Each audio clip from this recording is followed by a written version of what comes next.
So we've been talking about this, really a jumping off point for our conversation about people going wheat and gluten-free. It is one of many diet trends out there, fad diets, if you will. Impossibly strict diets exist as well, things that restrict you to just maybe a few hundred calories a day, diets that promise you can lose weight if you eat only cookies. It's all part of a trend. It's a bit of a dangerous trend. So we thought we'd keep Sue Ma around, our registered dietitian, our resident dietitian, talking about some of those. Last hour, if you joined us, we talked about gluten-free, and many people are choosing that even though they don't have celiac disease or allergies or sensitivities. This is a trend.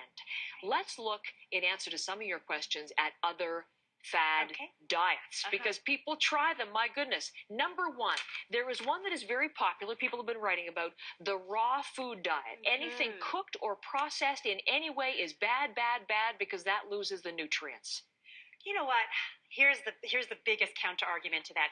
Lycopene, which is one of the antioxidant phytochemicals that's naturally found in tomatoes, lycopene is better absorbed when tomatoes are cooked. Really? And same with broccoli. It contains an antioxidant called isothiocyanates. And so that antioxidant is better absorbed in our body when broccoli is lightly steamed. So I'm okay with including raw fruits and vegetables every now and then, but raw foods only, it's not the way to go. It's not a miracle fix. Isn't it an incredibly time-consuming thing to everything raw and steam and sprout and germinate? And you want variety in your diet too, right? Okay, so there is one that people have been asking me about. My friends, quite a number of them, are on something called the blood type diet. And here's the thinking is, the science is, the notion is the foods that you eat react depending on your blood type.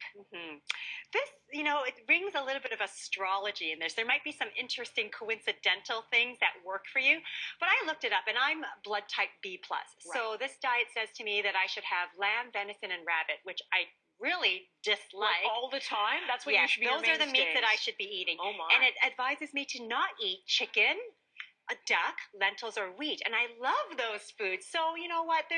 You got to be careful with diets like that. And plus, it doesn't even consider the social, cultural aspects of eating. I'm Oriental. For Chinese New Year, we had dumplings, fish, noodles, and it's all part of the cultural habits that we grew up with. So the blood type diet doesn't take that into consideration at all.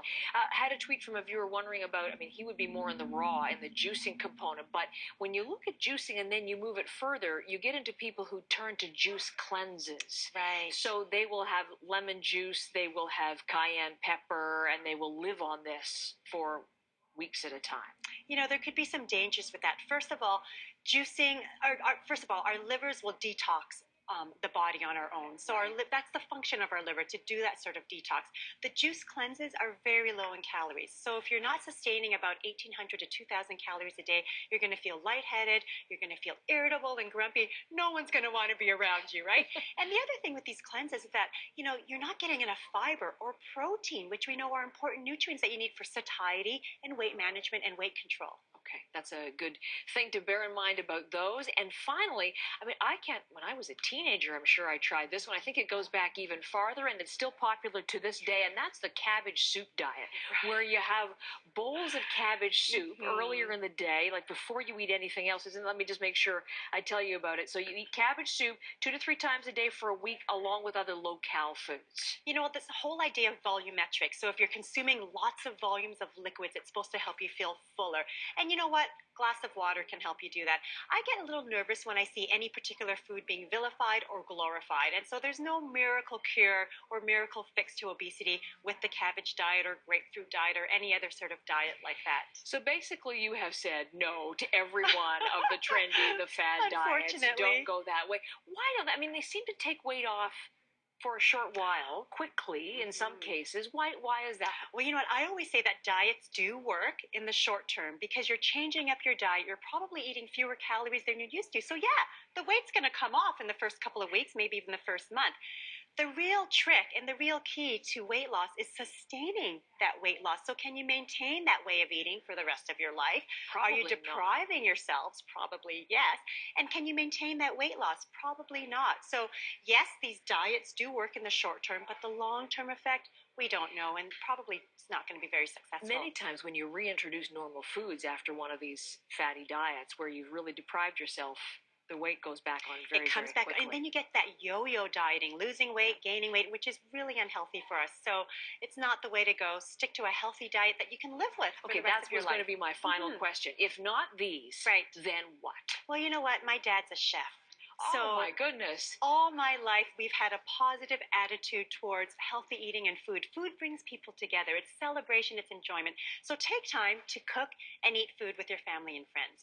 Find a healthy pattern of eating, not a diet, but a healthy pattern of eating that you can live with for the rest of your life, not about deprivation. Fill half your plate with fruits and vegetables, and that way that's going to keep the other food groups in portion control. And finally, it's all about healthy lifestyle. Get out there, regular exercise, good quality sleep, stress management, and that's your package for success. Isn't that incredible? These many, many years later, it is the old wisdom that still rings true. So true. Moderation, diet, and exercise, and that's So pretty true. much the simple formula, It isn't is. it? All right, It's not sexy, but it works. Thanks for coming You're in, Sue. welcome.